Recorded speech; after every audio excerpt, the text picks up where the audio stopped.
Myself, I'm Alan Barrett. I'm the director of the ESRI, and it is a great pleasure to welcome everybody here today for the annual Geary lecture. So again, I think it's interesting this year, given that we're doing this so differently. We have a range of people logging on who I'm going to sort of count as the old friends, people who are coming to the Geary lecture in the Institute for many, many years, and you all know the sort of the usual setting and everything like that. So it's nice to welcome back all the old friends, but because we're doing this in a very, very different way, it's actually very, very nice to welcome a lot of new friends as well to the annual Geary lecture. And again, while we miss not being sort of in the same room as one another, and we miss all that human connectivity and warmth and everything like that, it's great that we have so many people here today, and we've gone international. Okay, ordinarily it would only the people living in Dublin typically would be coming along, but I know we've got I think attendees from the United States, Sweden, the United Kingdom, and a range of other places. So that's all very, very positive. So just to start, as I said, it is the Geary lecture. This is a very important day in the annual life of the Institute. It's when we remember our founding director, Roy Geary, often described as Ireland's the greatest statistician of the 20th century. So not only do we remember Roy, we also try and remind ourselves of the principles that drove his own very, very distinguished career. And those I always sum those principles up in two. Firstly, scientific excellence. He was absolutely committed to the highest standards of academic work, and that's what we still continue to try and do in the Institute. But policy relevance was always another one of his big mantras. He didn't believe in sort of research as an end in itself. It needed to be directed. And again, to this day, this is our 60th anniversary. The Institute was founded in 1960. We're still essentially trying to live up to the ideals of Geary on scientific excellence and policy relevance. Now, again, like other years, it's always a pleasure for me to welcome Roy's grandson. Roy Dooney is joining us today.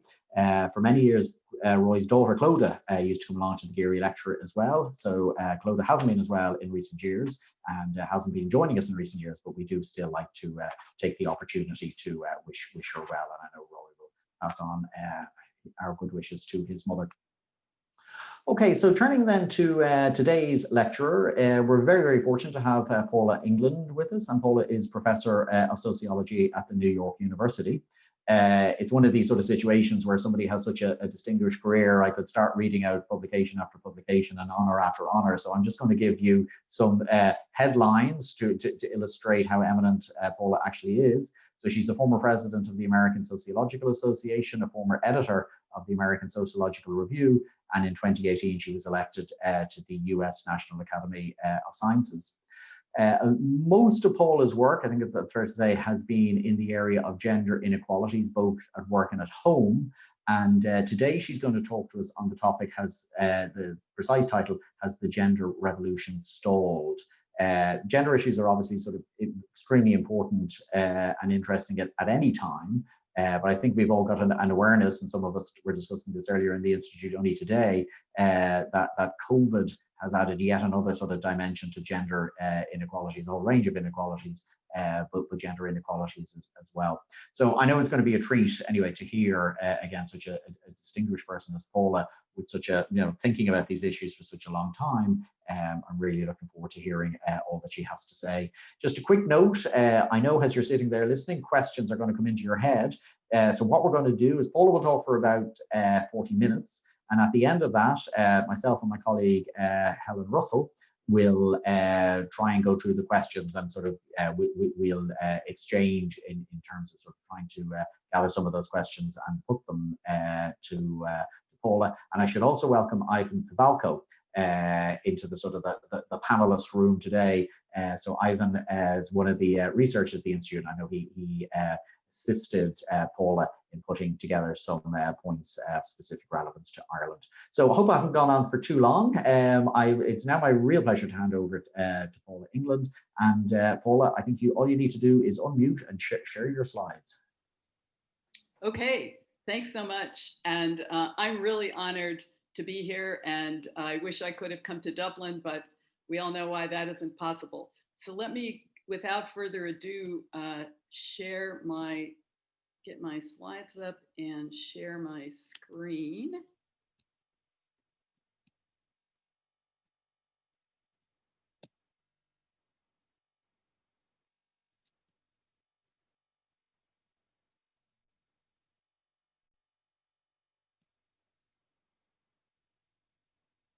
All righty, let's Yeah, perfect. We can see them, so that's great.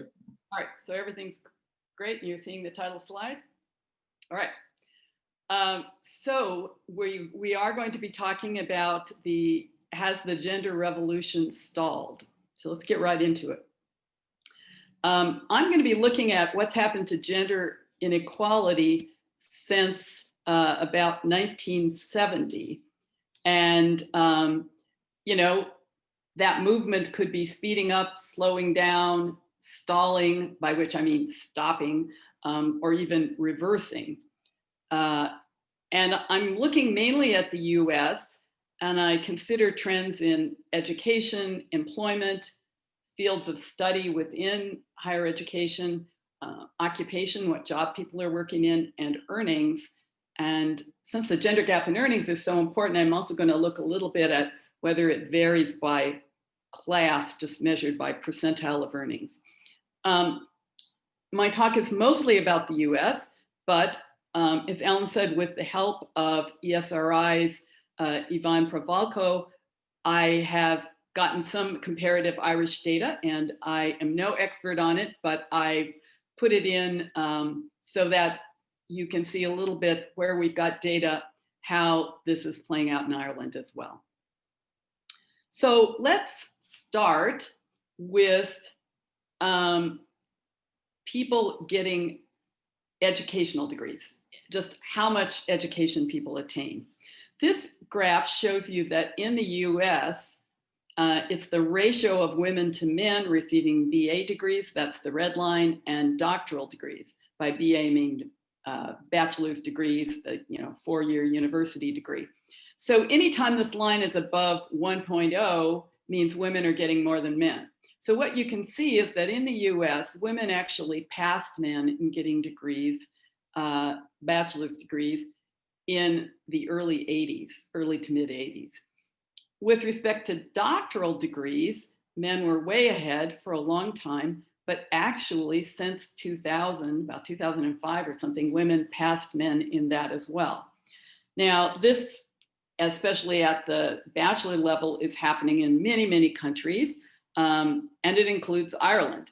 So here, and oftentimes you're going to see that I don't have data going back as far for Ireland, but here you can see the ratio of women to men receiving BA and doctoral degrees in Ireland since 2008. Now, this light line at the top, which is the BA degrees, notice that that line is always above 1. So during this entire period, from 2008 on, Irish women are more likely to have gotten a bachelor's degree than men.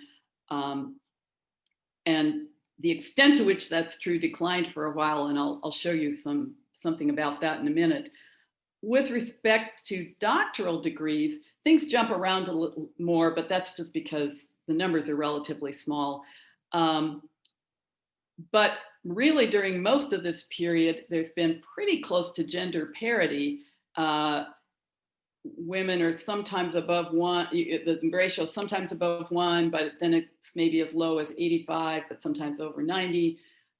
So you've got sort of approximate parity on doctoral degrees and women's superiority on bachelor's degrees ever since 2008.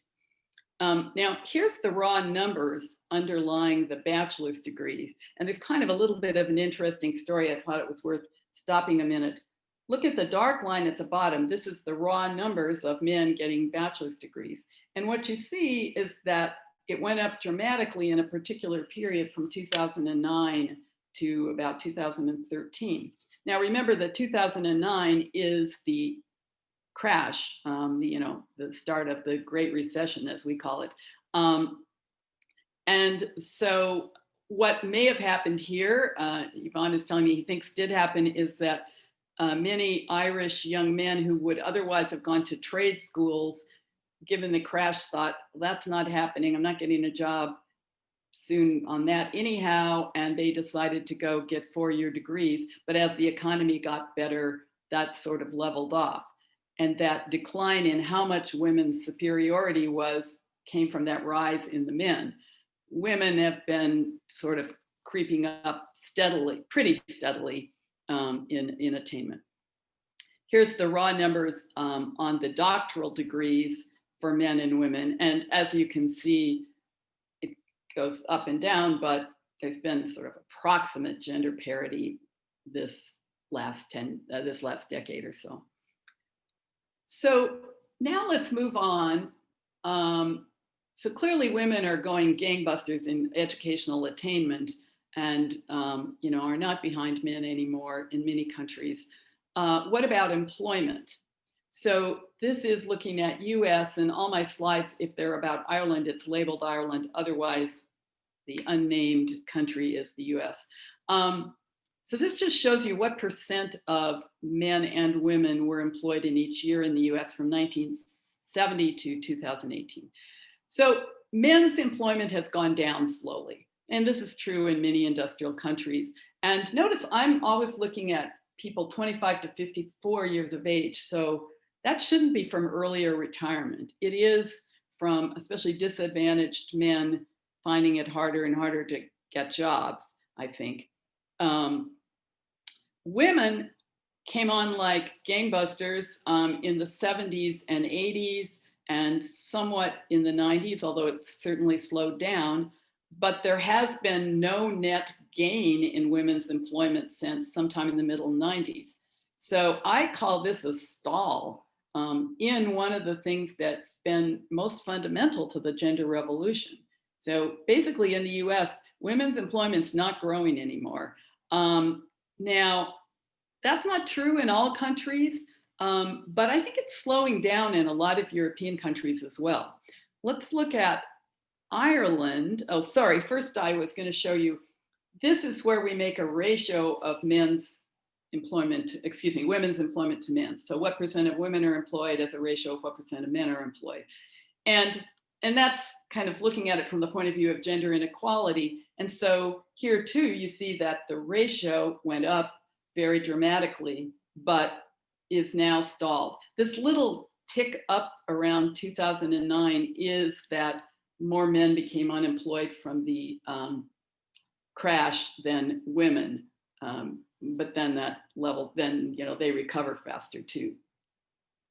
In Ireland, and we're only looking at data from 1995, but that gives us a nice 25 years. Here are the trends for men at the top and women in the lighter green. And you can see that except for the economic contraction around 2009, women have gone steadily up. Men went down more strongly in that contraction, but there's not, at least since 2000, any net growth of men's, and there's been a decline in net. If we look at that as a ratio for Ireland, women's employment to men's, we see a similar pattern as the US, except the stall happened later. So, women's employment was going up faster than men's or going down less. And then the ratio has stalled since about 2010. The US ratio stalled much earlier than that. All right, so moving on, what's happening in the segregation of those things that people get degrees in? And the reason I'm putting this here is we've talked about employment, but then the question becomes, for gender inequality, what are people getting their job, what kind of jobs are they getting? And one determinant of that for people who have a university degree or more, a tertiary degree of some sort, is how sex segregated are the fields of study in which people get their degrees. And that's what I'm looking at here as a kind of prequel to what's the segregation of occupations. So I'm using the index of dissimilarity. I don't need to go into the details, but basically it's an index that goes from 0 to 1. 1 would mean complete segregation. Every field of study was either all men or all women. 0 would mean complete integration. That doesn't necessarily mean 50-50, but it means in any given year, whatever proportion women are of all degrees granted at that level, they would be that same proportion of each field. Well, the reality is somewhere in between, but the trend is interesting. So in the US, bachelor's degrees integrated as the curve goes down, that's integration, steadily. But since sometime around 2000, there's been no further decline, and actually it's trended up a slight bit. With respect to doctoral degrees, also the segregation declined, but really since sometime before 1990, there's been no net integration.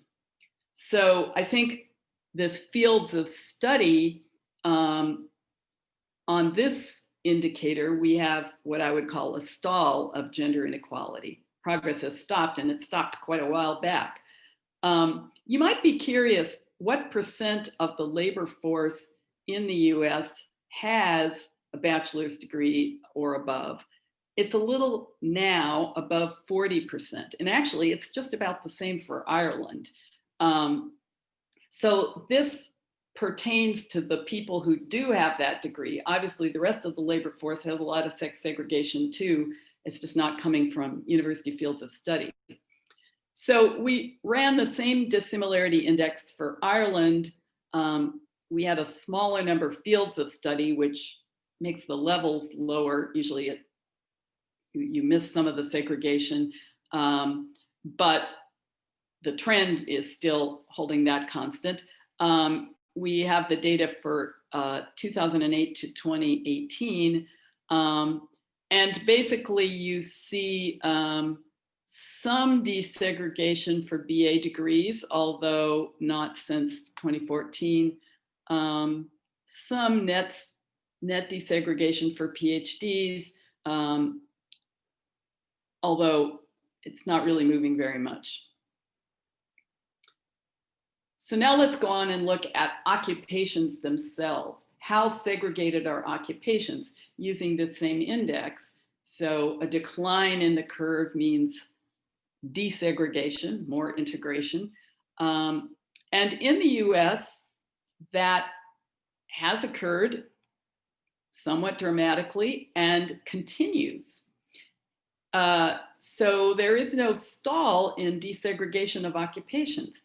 However, if you sort of look at the slope of these lines, by the way, there's less curviness in the lines in the first 2 decades because I only have the data decennially every 10 years. And then starting in 2000, we have a source that has it every year. But you know, if you extend that first slope downward, you can see that it would have gone down much farther if the slope kept the same. So the pace of change has slowed. So we did the same thing for Ireland, and we had from 1991. And here you do see some, with one several year period exception, pretty steady decline in segregation. So now let's go to earnings, which are kind of a bottom line. And I'm going to look at this at first at the median, the 50th percentile. So this is, and also these dollars are adjusted for inflation. So, if you believe the CPI adjustments, then this should be telling you the evolution of what the purchasing power is for the typical man in the labor force or employed in these different years, and similarly for women. So the interesting thing in the US is at the median, actually men's earnings have gone down, particularly in the 80s and early 90s. then they went up, then they've gone down, and they move around. Women's earnings are always lower than men's at the median, and made no progress in the 70s, but made a substantial amount of progress in the 80s and 90s, and then have kind of flattened out. So now we can look at that expressed as a ratio of women's to men's median hourly wage. And both the figures I just gave you, and these are among full-time workers. So you see that this ratio started moving upward in the 80s, continued somewhat in the 90s, and continues with jerkiness, but the proportionate change was much, much greater in the 80s than in any decade since. So it has slowed, but is still continuing apace. So now here's what we could put together for Ireland. And it requires a little explanation because we had to piece together two different data sets for different years so that we could show you an array of years. So the left hand, and there's a break in the middle, and that's actually some years in which we didn't have data that we could access and use, but also the break is to show you, this is from two different data sets. So those of you that are experts on Ireland may want to look at what these data sets are. And one thing is that the data set for the early period, 2003 to 8, omits some parts of the public sector. And so that might be explaining the differences. We're not sure. So you can see here also, the lighter line is women, and it's always under men's median. These figures too are adjusted for inflation. You can see that both men and women were gaining in the early years. Women continued to gain and men leveled off. Now, when we get to the second part of the graph, the right-hand side, where it's another data set, why it's showing these big falls in wages, maybe partly because the crash is in there, but it may be also something about the two different data sets. So that's what we have, but let's put those into a ratio. When we do that, it seems to suggest that women were gaining on men in the early period from 2003 to 2010. And there's really been no change between 2011 and 18. So that there was a change in the trend, we can't say for sure because of the two different data sources. What's probably reasonably authoritative is that there is this flatness since 2011. All right, so let me summarize these trends with both countries in mind. Women have passed men in getting both bachelor's and doctor's degrees. So in just how much education do you get? Women are ahead of men. Gender equality has been achieved and it doesn't seem to be going away. In terms of the gender gap in employment, that completely stalled by about 2000 in the US. Both the absolute, women aren't getting employed anymore, and relative to men.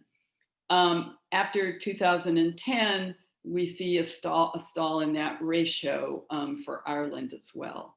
So that's some evidence of a stalled gender revolution, because employment is obviously very central to, like having any earnings, with all the implications that may have for bargaining power in marriages, as well as ability to support oneself if you're single and support your children, etc. In terms of desegregation of fields of study, in the US, there was a stall since 2000 and little net change recently in Ireland either. In terms of occupational desegregation, it continues in both countries. but at a slowed pace in the US. I didn't see that slowed downness so much in Ireland. The US gender gap in pay is still shrinking, but slowed. Progress is slowed. In Ireland, in the recent years, it's stalled. So that's kind of a summary of trends. So except for educational attainment, there is kind of a lot of evidence of either a slow or a stall, not always a stall to be sure. Now, I want to say a little bit, in the main, this is very empirical and not so theoretical talk, but I do have some expertise on the gender gap in pay, and I just want to go over, what is it that we know about the different sources of the gender gap in pay, and that helps us to think about why it might have changed. We know that part of that gap is from a gender gap in years of experience, because more women than men drop out some years to rear kids full time. And this experience gap has moved towards closing as more and more women are employed more continuously, but it's still not closed.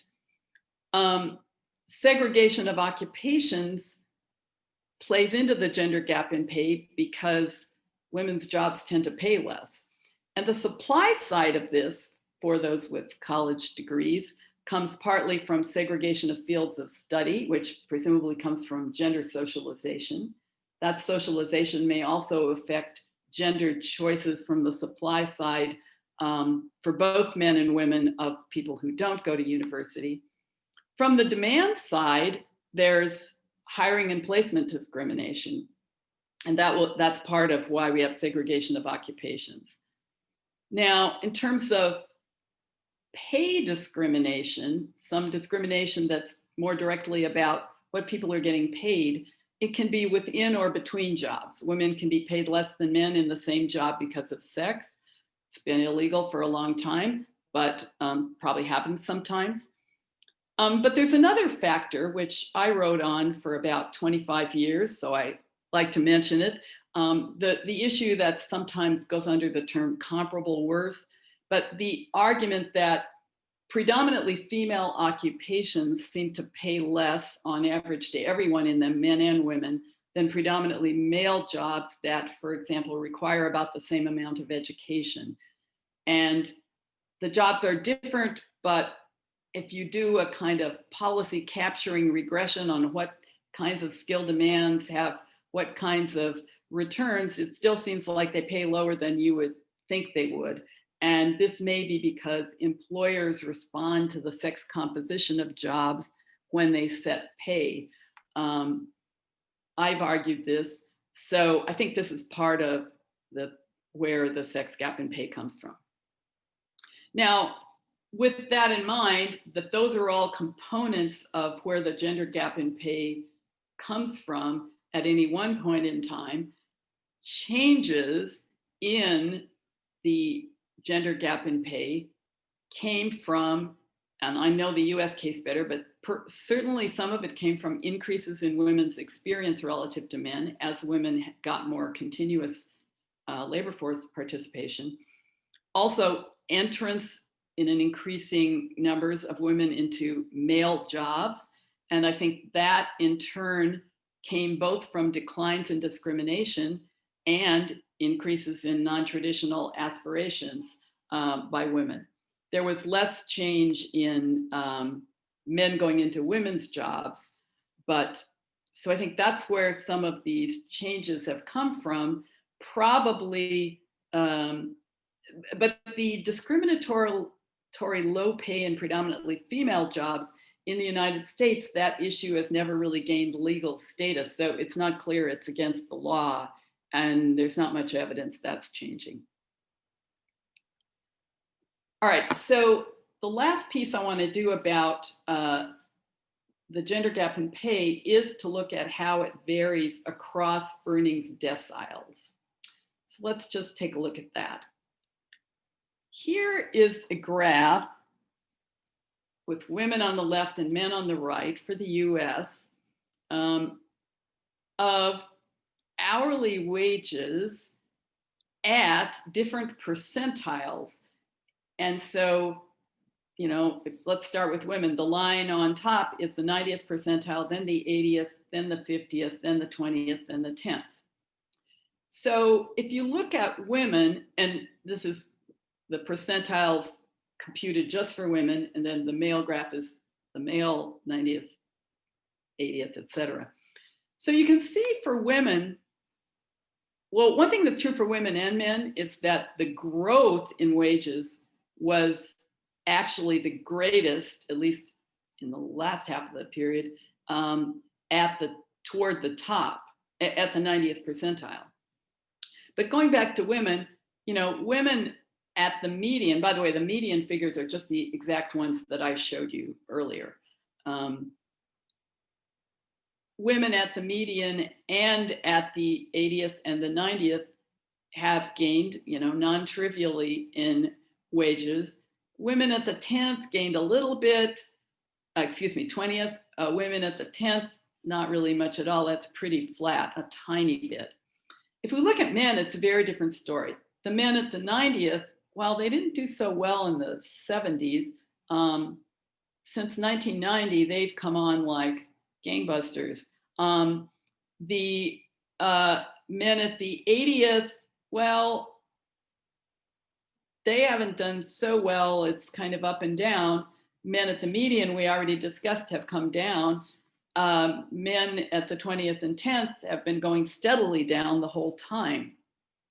Now, this story for men is what you often read about in the US literature by economists and sociologists, that there's increasing inequality in the male earnings distribution and the male wage distribution. And you see that here, because when the bottom's going down and the top's going up, obviously that's increased inequality within. Now, there's increased inequality for women as well. It's just that it's coming from the top going up faster than the bottom, not from the bottom going down. So once again, we can put all of this into a ratio to express the gender inequality, but differently at the different percentiles. So if you do that, here's what you get for the US. And what you see here is that in the US, at all points since before 1980, the gender gap in pay is the least at the 10th percentile. Remember, when these curves are higher, it means women are making more relative to men. So the higher they are, the less gender inequality you have. And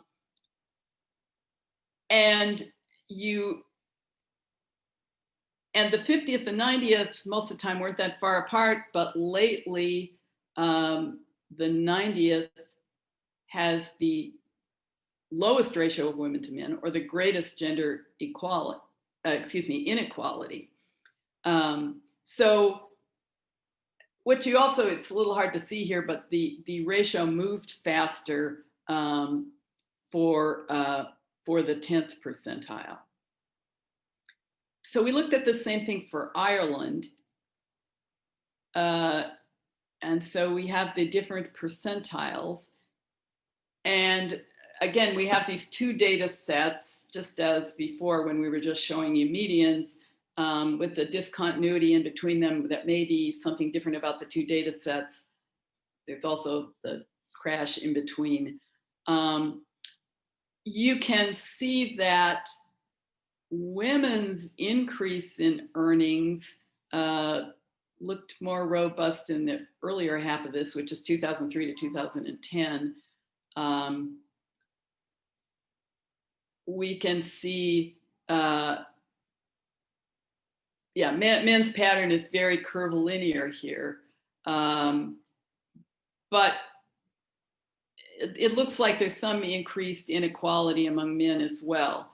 So let's put this into gender ratios. Actually, you don't see the same thing here as for the US, in the sense that, remember, in the US, all across the time period, the highest ratio, that is the least gender inequality, was in the 10th percentile. That's not true here for Ireland. In fact, it was the opposite in this earlier set of data. So my summary of this, how does gender inequality and its trend differ at the top and the bottom? I don't think I have any very deep conclusion about this that holds across the two countries. In the US, the gap is smaller at the lower percentiles in all years and closed faster at the bottom, mainly because men's earnings fell more. In Ireland, it was the smallest at the 90th in the early period, but the largest at the 90th since 2010. So there's not a clear conclusion there.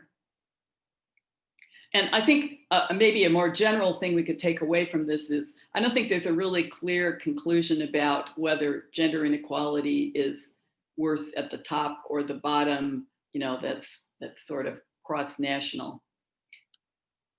What is true in both places is that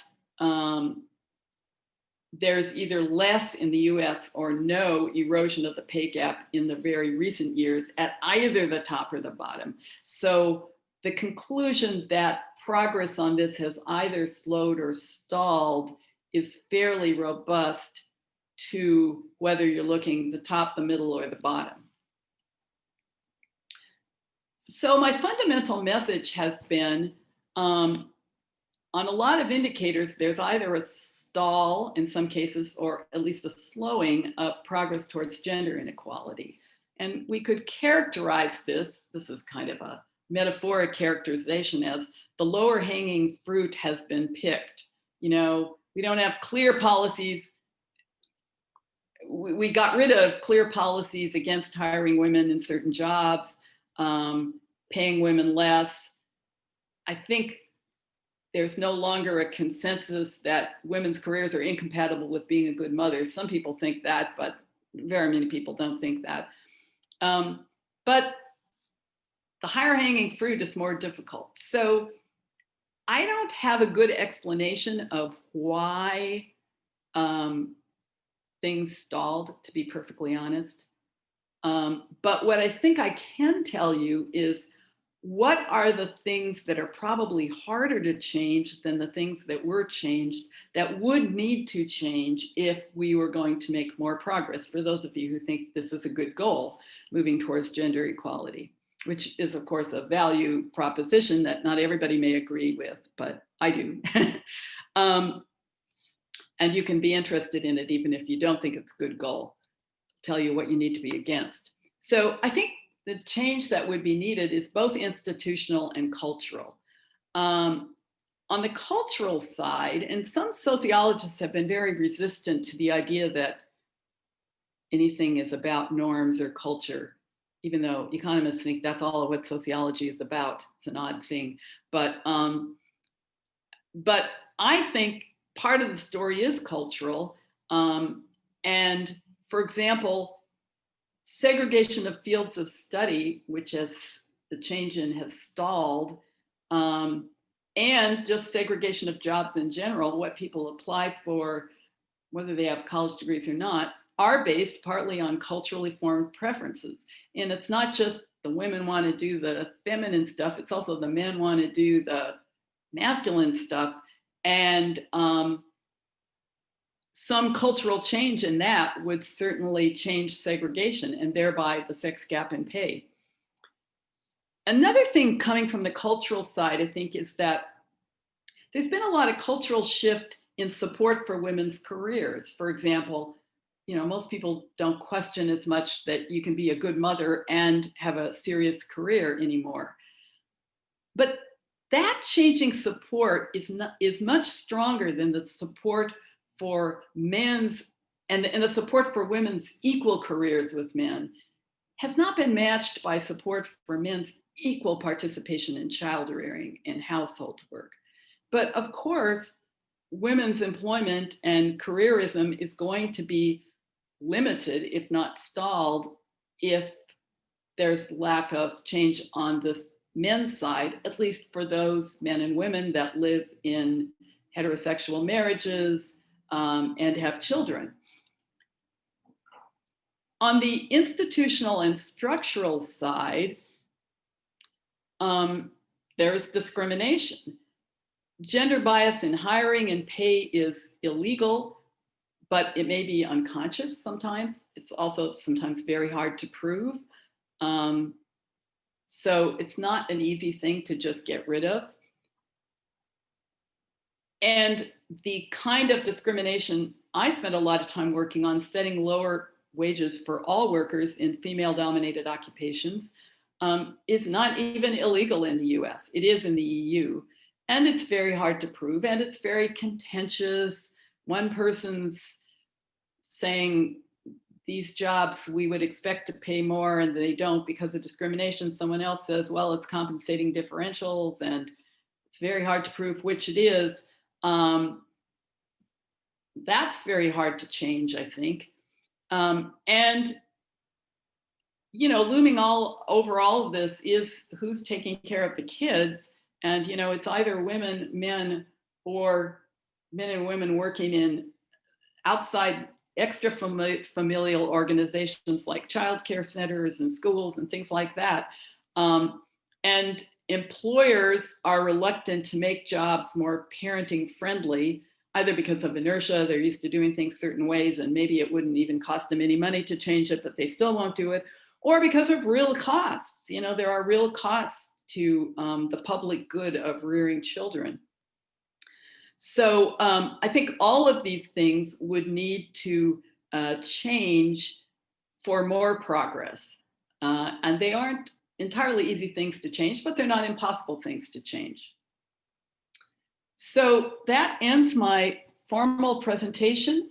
We're gonna have some discussion, and here's my email address. You could find me on the NYU website if you wanted to get copies of things. I think it's gonna also be in the ESRI website. So let me stop sharing my screen, and thank you so much for your attention and the honor of giving this lecture.